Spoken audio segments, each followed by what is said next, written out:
Бурхан багшийн их дүүцэн өдөр.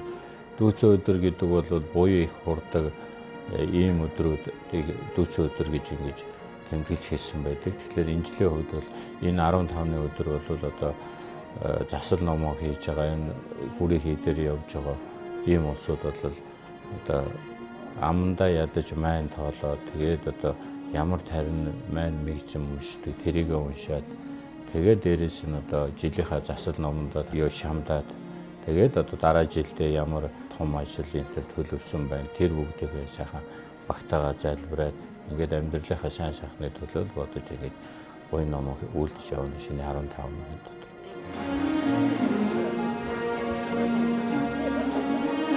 Өнөөдөр шинэ 15-ны өдөр бас сайхан байна. Гамчин дээр ирсэн ном уншуулаад одоо ингээд явж байна да мэдтий. Бүгдээрээ л эрүүл одоо аз жаргалтай ажил үйлсэн бүтэмжтэй одоо тийм сайхан амьдрасаа л гэж одоо үр хүүхдээ өрөөж ингэж явж байна да ард түмэндээ. Энэ өдөр буян ном хуруулсан гэж тэгэл гамдандаа тэгээд буян ном хийх сууж байна да. Тэгээд нийт засагтай ард түмэндөө тэгэл буян номоо сайн хураарай.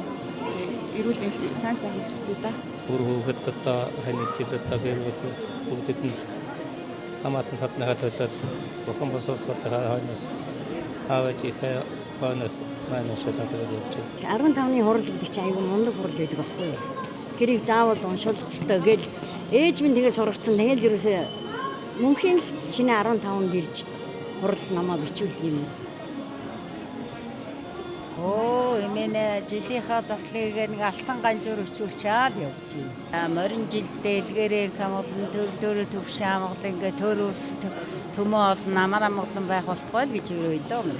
Аль морин жилдээ илгээрээ камолн төрлөөрөө төвшин амгалан байхын өлзөөтэй сайхан өрөөлөг энэ Монголын ард түмэндээ төвшүүлье. Сайхан жил гарч байна. Энэ жил маш сайхан жил гарч байна тий. Сайхан болох байхаа л гэж бодож байна. Жилийнхаа засалмас намайг үзэж авч уншуулаад явж. За монголчууд маань гал морин жилдээ илгээрээ камолн төрлөөрөө төвшин амгалан юу сонсон гэсэн сэтгэлжлэн бүтгэлт байг. Сайн сайхныг хүсээе л гэж та. Хаврын тэргуун сарын шөнийн 15-ны өдөр. Тэгээ энэ өдөр бол гандагчлан хийдэг дархийн мандал шугаа гинцэн бэлийн даалга уу дархийн их даалга гэдэг тэргүүтнийг бол одоо уншдаг. Тэгээ энэ өдөр бол одоо дархид одоо 4 үлийг маш сайтар даатгадаг. Амьрлуулах, дэлгэрүүлэх, эрхэм турах, хатуул гэсэн 4 зүйлийг одоо даатгаж тэгээд одоо ирэх жилдээ буян заяатаа аз хямртай одоо буян хишиг ариун дэлгэр байхын тухайд одоо дарих болгон даатгаж ингэж хурлам хурдгаа мөн одоо жилийн засын тухайд ч одоо ингэж хурлуулж тэгээд дархийн их даалгын үеэр бол хүмүүс нас буян хийгээд хэд хэдлийг одоо хураалан дуудаж талдгаа. Тэгэхээр энэ хурлын одоо бэлтгэл ажил бол гандан дээр одоо явагдаж байна. Одоо мөн хэдхэн минутын дараа одоо энэ хурал ном маань эхлэж байна.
Хаврын тэргуун сарын шиний 1-ээс ахуулаад одоо хангалтл гэж гисэн сайхан дулаахан тэгээд одоо энэ чөмбөржингаа дундуур сайхан цас дээр ороод сайхан жил гарч байна. Тэгээд өргөн олон түмэн ч гэсэн одоо буян ном сайхан үлдэж хүрээхий дээрээ сайхан эргэж байна. Тэгээд ганц нэгжлийн хийдийн хувьд бол олон түмэнд одоо хурал ном хорхын сацуугаар одоо бас нандин одоо тийм шүтэнүүдийг маш ихээр залж энэ олон эргэлжин мөргөчдийн одоо горилыг хангах тал дээр одоо хичээж хамгааж ажиллаж байна.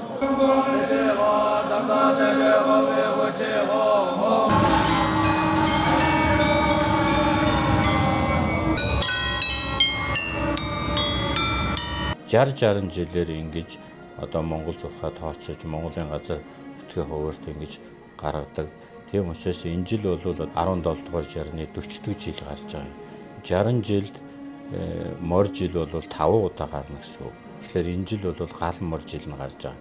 Гал мор жил гэдэг бол маш халуун дулаан тийм амьсгалтай. Дээрээс нь одоо өвчин зовлонгүй одоо хүн зонд бол амар амгалан ирсэн ийм жил болно гэж зурхаа номдоо ном сударт ерөнхийд нь номлож гаргасан байгаа. Тэрүүгээрээ энэ жилийн жил бол маш онцлог юм аа. Жилийн дөрөв улирал тэгээд жил улирал болгоны сүүл дунд адаг гэдэг энэ улирлуудыг ингэж тооцож ингэж гаргасан шороо өхрийн шинж гаргаж байгаа. Энэ шороо өхрийн шинжээрээ ч гэсэн энэ жил бол маш сайхан буянтай тийм сайхан жил болно гэж ингэж байгаараа л онцлог жил гарч байгаа даа энэ жил.